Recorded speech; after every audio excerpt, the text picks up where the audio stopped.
आज फिर आयुष ने जिया को बहुत मारा। जिया की गलती सिर्फ इतनी थी कि उसने आज रात के खाने में रोटियां नहीं बनाई थी और चावल बना दिया था, क्योंकि उसकी कमर में बहुत दर्द हो रहा था और उससे रोटियां बनाने के लिए खड़ा नहीं रहा जा रहा था। लेकिन इससे आयुष और उसकी माँ को क्या फ़र्क पड़ता था। उन लोगों के लिए तो जिया मात्र एक नौकरानी थी जो दिन भर उन लोगों की सेवा करती थी और रात में आयुष को सुख देती थी। जब तब आयुष और उसकी माँ अपना फालतू का गुस्सा भी जिया के ऊपर निकाल लिया करते थे, क्योंकि वह लोग जानते थे कि जिया उनका कुछ नहीं बिगाड़ सकती। इतनी ज़्यादा सीधी है कि उसकी आवाज़ तक नहीं निकलती। मायके में माता पिता है नहीं और भाई भाभी ने जैसे तैसे जिया की शादी करके अब उससे अपना पल्ला झाड़ लिया है और उन्हें कोई फर्क नहीं पड़ता कि जिया जी रही है या मर रही है। भाई भाभी अपने में मग्न है और ननद से कोई मतलब नहीं। कोई और ठौर ठिकाना है नहीं जिया का। नौकरी जिया करती नहीं है तो हर हाल में उसे आयुष के साथ ही निभाना है, चाहे वह उसे कैसे भी रखे। जिया ने भी इसे अपनी नियति मानकर स्वीकार कर लिया था, लेकिन आज उसने सोच लिया था कि अगर अब उसने अपने लिए आवाज़ नहीं उठाई तो उसे आगे चलकर और भी अधिक मुसीबतों का सामना करना पड़ेगा, क्योंकि जिया की शादी को लगभग 1 साल होने को जा रहा था। लेकिन अभी तक आयुष और उसकी माँ के स्वभाव में कोई बदलाव नहीं आया था। आज आयुष ने जिया को इतना मारा था कि उसके निशान बुरी तरह से उसके शरीर पर उभर आए थे और उसकी सास खड़ी होकर तमाशा देख रही थी, क्योंकि उन्हें भी बहुत सुख मिलता था जब आयुष जिया को पीटता था। जिया आज बहुत गुस्से में थी, लेकिन एक दुबली पतली छोटी सी लड़की एक हट्टे कट्टे नौजवान का क्या कर सकती थी। पुलिस के पास जाना चाहती थी, लेकिन पता था इतना आसान नहीं है। आयुष और उसकी माँ इतने होशियार थे कि जिया को जब भी मारते थे तेज साउंड में टीवी चला देते थे ताकि पड़ोसियों को कुछ पता न चले कि अंदर क्या हो रहा है। पर आज जिया ने एक निर्णय ले लिया था अपने जीवन के लिए, क्योंकि अब कोई ना कोई निर्णय लेना जरूरी हो गया था। खाना खाने के बाद रोज की तरह आयुष दारू पीने लगा और उसके बाद बेसुध होकर सो गया। सासू माँ भी अपनी दवाइयाँ खाकर सो गई। बस जिया को मौका मिल गया। जिया ने बहुत फुर्ती से अपने दुपट्टे से आयुष के हाथ पैर अच्छे से बेड के साथ बांध दिए और मुंह में एक कपड़ा डाल दिया। उसके बाद बालकनी में पड़ा एक बैट, जो कि शायद आयुष का ही था और काफ़ी टाइम से बालकनी में पड़ा रहता था, उठाकर आयुष को मारना शुरू किया, जिससे आयुष की आँख खुल गई और वह ज़ोर ज़ोर से चिल्लाने की कोशिश करने लगा, लेकिन उसके मुंह से कोई आवाज़ नहीं निकल रही थी। जिया ने बहुत होशियारी से आयुष की अच्छी पिटाई की उस बैट के साथ, जिससे आयुष तड़प उठा, लेकिन एक भी निशान उसके शरीर पर आने नहीं दिए। ऐसे ऐसे जगह पर मारा उसे। इसी बीच जिया की सासू माँ को ऐसा लगा कि जिया के कमरे से कुछ तोड़फोड़ की आवाज़ आ रही है और वह उठकर उसके कमरे में आई और वहाँ के हालात देखकर चिल्लाने लगी और बोली, क्या कर रही है? आयुष को मार क्यों रही है? कहकर वह आगे बढ़ी। इस पर जिया ने वही बैट उठाकर सास की तरफ बढ़ाया, जिसे देखकर वह समझ गई कि यह तो कुछ भी कर सकती है और अब उसे ही मारेगी। जिया की सास को कुछ समझ में नहीं आया और वह घर से बाहर की ओर भागी। रात का समय था, सब लोग सो रहे थे। जिया की सास ने पड़ोसियों का दरवाज़ा जोर जोर से खटखटाया और बोला, जिया आयुष को बहुत बुरी तरह से मार रही है। किसी को यकीन नहीं हुआ कि जिया जैसी सीधी सादी लड़की अपने पति को मार सकती है। जिया की सास ने पड़ोसियों से बोला, अरे कोई मेरे बेटे को बचाओ, जल्दी से कोई पुलिस को बुलाओ, नहीं तो वह मेरे बेटे को मार डालेगी, वो पागल हो गई है। पड़ोसी जिया के सास के साथ जिया के घर की तरफ भागे और जब पड़ोसी घर के अंदर गए तो घर का नज़ारा कुछ और ही था। जिया डरी सहमी हुई घर में एक कोने में बैठी हुई थी और आयुष ने जिया के बालों को पकड़ा हुआ था और जिया गिड़गिड़ा रही थी, प्लीज़ मुझे मत मारना, मत मारना। मेरी कमर में दर्द था, इसीलिए मैंने रोटी की जगह चावल बना दिया था। आइंदा ऐसी गलती नहीं करूँगी, प्लीज़ मुझे मत मारो।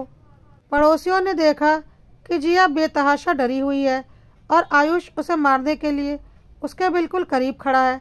जिया के सारे चेहरे और शरीर पर आयुष ने कुछ देर पहले जो उसे मारा था उसके निशान थे, जिसे देखकर पड़ोसियों को समझते देर नहीं लगी कि आयुष ने जिया को कितना मारा है।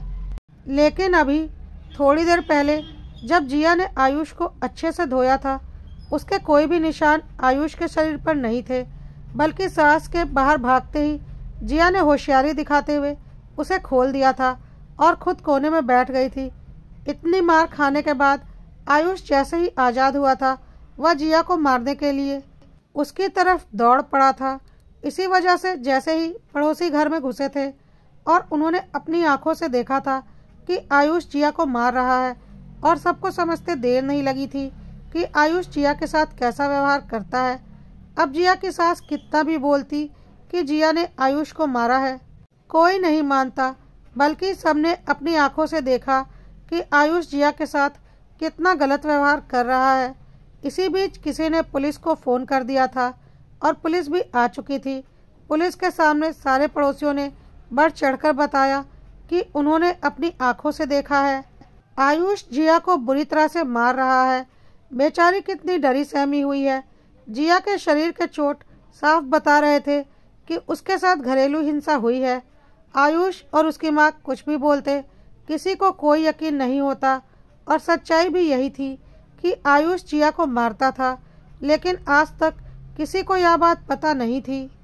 पुलिस वालों ने जब जिया से पूछा तो उसने डरते डरते बताया कि कुछ भी गलत हो जाने पर आयुष उसे जानवरों की तरह पीटता है और धमकी देता है कि अगर वह पुलिस के पास गई तो वह उसे हमेशा के लिए घर से निकाल देगा या फिर मार ही डालेगा, और ऐसा करते वक्त वह तेज आवाज़ में टीवी चला देता है ताकि जिया की आवाज़ बाहर ना जाए। पड़ोसियों ने भी इस बात की गवाही दी कि अक्सर जिया के घर से टीवी की तेज़ आवाज़ आती है, और आज भी आ रही थी। पुलिस वालों ने जब यह सब कुछ सुना तो वहीं पर आयुष को 2-4 तमाचे लगाए और बोला, तेरी हिम्मत कैसे हुई अपनी बीवी के ऊपर हाथ उठाने की और उसे धमकी देने की? ऐसा केस बनाऊंगा ना कि बाहर निकलना मुश्किल हो जाएगा। पुलिस वालों ने जिया से बोला कि बिना किसी डर के वह उनके साथ चलकर थाने में अपने पति और सास के खिलाफ रिपोर्ट लिखवाए। लेकिन जिया ने बोला, मुझे इन लोगों से बहुत डर लगता है, अगर मैंने इन लोगों के खिलाफ रिपोर्ट लिखवाई तो यह लोग मुझे मार डालेंगे। मैं अभी कोई रिपोर्ट नहीं लिखवाना चाहती, कहकर वह जोर जोर से रोने लगी। आयुष और उसकी माँ बोल रहे थे, हाँ हमने इसे मारा है, लेकिन आज इसने भी मुझे बहुत मारा है। तो पुलिस वाले ने एक और तमाचा आयुष को लगाया और बोला, इसे देखकर लग रहा है कि यह तुझे मार सकती है। पागल समझ रखा है हमें, ऊपर से अपनी पत्नी को मारता है। अगर आइंदा तेरी कोई शिकायत आ गई ना तो तेरी खैर नहीं, समझ लेना। और जिया से बोला, अगर फिर कभी इसने तुम्हारे ऊपर हाथ उठाया तो बिना किसी डर के तुम थाने में आना। तुम्हारे पति और सास को हम सीधा कर देंगे और देख लेंगे कैसे या तुम्हें मारता है या घर से निकालता है। ऐसे लोगों को पुलिस वाले 2 मिनट में सीधा कर देते हैं।